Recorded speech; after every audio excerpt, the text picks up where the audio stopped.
There's one magical, haunted evening each year when all the scary creatures come out to prowl through every neighborhood. But here's the scariest monster of all. Do you know why?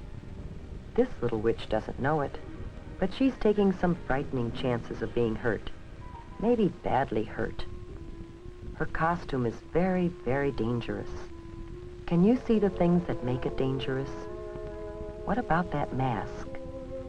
She can hardly see through those tiny holes for her eyes. If you were wearing that mask, here's what it would be like. You can see straight in front of you, but unless you happen to turn your head, you wouldn't see that car coming as you start to cross the street. You could be run over.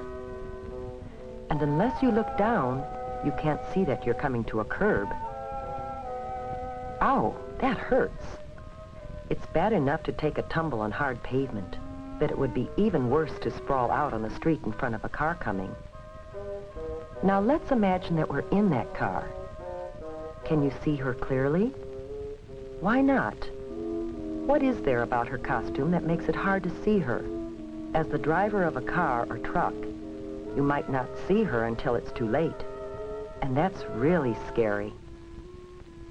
Before we think about some ways that the little witch could see and be seen better, let's take another look at her costume. Whoops, down she goes again. It seems as if she's collecting more bumps and bruises than candy tonight. Let's see if we can help her, shall we? And by helping her, maybe you can learn some things that will help you stay safe at Halloween. First, we need to turn back the clock and start this whole evening over again. One of the problems with this costume is that it's too long. It's too easy to trip over a long, full skirt. So we can shorten the skirt. You should always shorten any skirt, pants, slacks, or cape that is too long or floppy. Now, the broom. That's a clumsy thing to carry, and it's something that you're likely to trip over in the dark.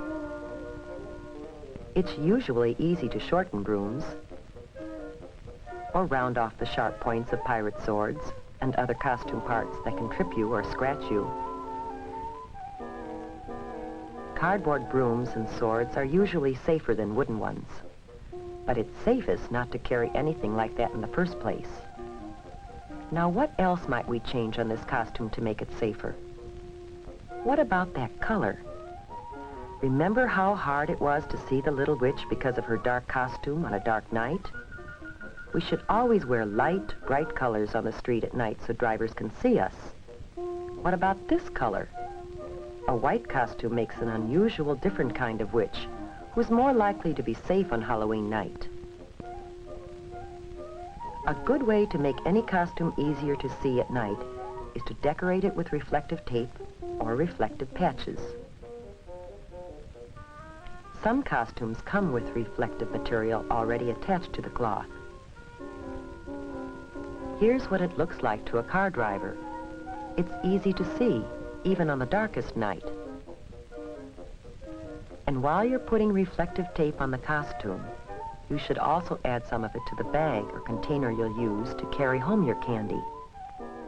Some special Halloween sacks are treated with reflective material when they're made. And it's a good idea to write your name, address, and phone number on the sack, just in case there is an accident. Now, how about the mask?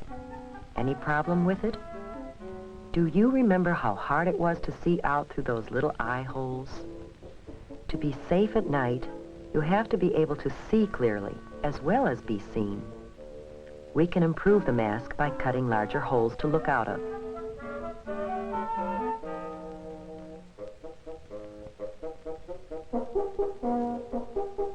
There, that's better, but there is an even safer way. you can simply not wear a mask. Oh, you think you need a mask to disguise yourself? Well, just watch what you can do, with a little help from your parents and some scraps of cloth or old clothes from around home. An eyebrow pencil, different colors of eyeshadow, rouge, lipstick, an old mop or wig,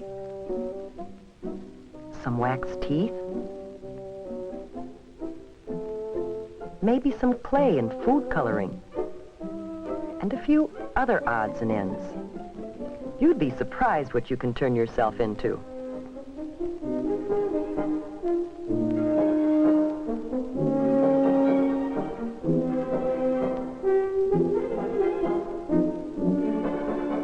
Whether you buy a costume or design your own, be sure that it's made of flame-retardant material. That means material that won't catch on fire easily.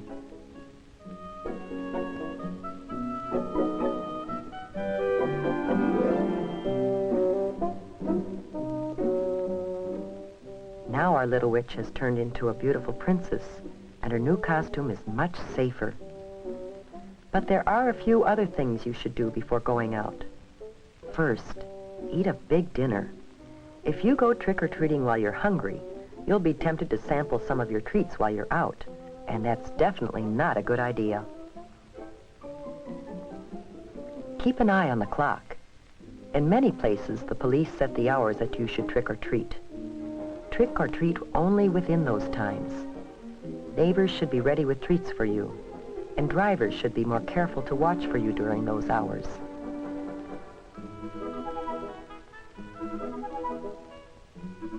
Make sure you carry a flashlight when you go. The light will not only help you see where you're going in the dark, but it will also make it easier for others, including drivers, to see you.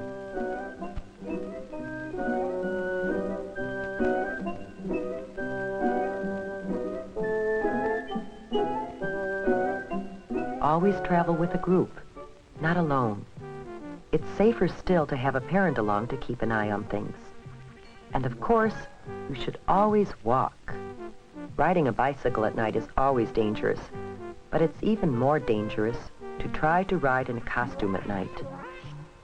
As you go from house to house, stay on the sidewalks as much as possible. If you have to walk in an area where there are no sidewalks, walk as far off the roadway as possible and face the traffic. That way you can see what's coming and get out of the way if you have to. Cross streets only at brightly lighted corners, not in the middle of the block, and never between two parked cars. When you start across the street, cross quickly, but don't run, and don't stop in the middle of the street for any reason. Stay in your own neighborhood when you're trick-or-treating. Your neighbors are probably hoping to see you in costume on Halloween, and it's safest to visit people you know. If you don't know the people very well, don't go into their homes. Most people enjoy having trick-or-treaters come to their doors, but there are a few people who will do things to hurt kids. They might put sharp or hard objects in candy and apples, or they might put something on fruit or gum that could make you sick if you eat it.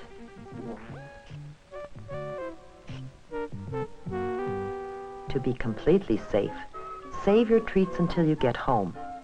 Then ask your parents to help you check them carefully to make sure that there's nothing in them or on them that could hurt you. The safest treats are usually candy or gum that come in their own wrappers from the factory.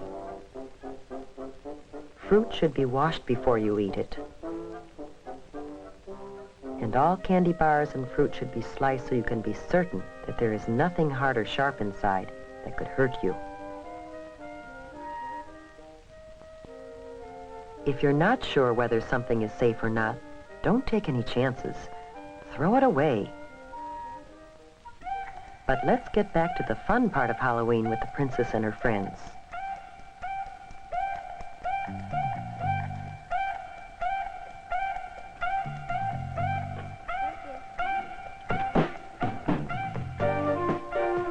Almost everyone enjoys a good joke or riddle.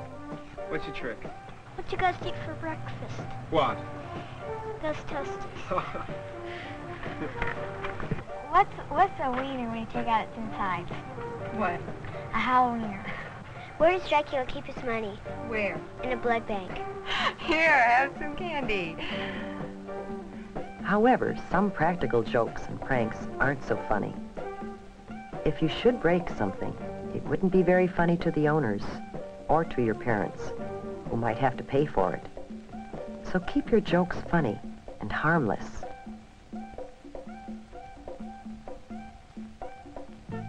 Tonight has been a magical night. We saw a scary monster changed into a beautiful, happy, and safe little princess. How about you? Will you follow the lead of the little princess and have a safe and super Halloween this year?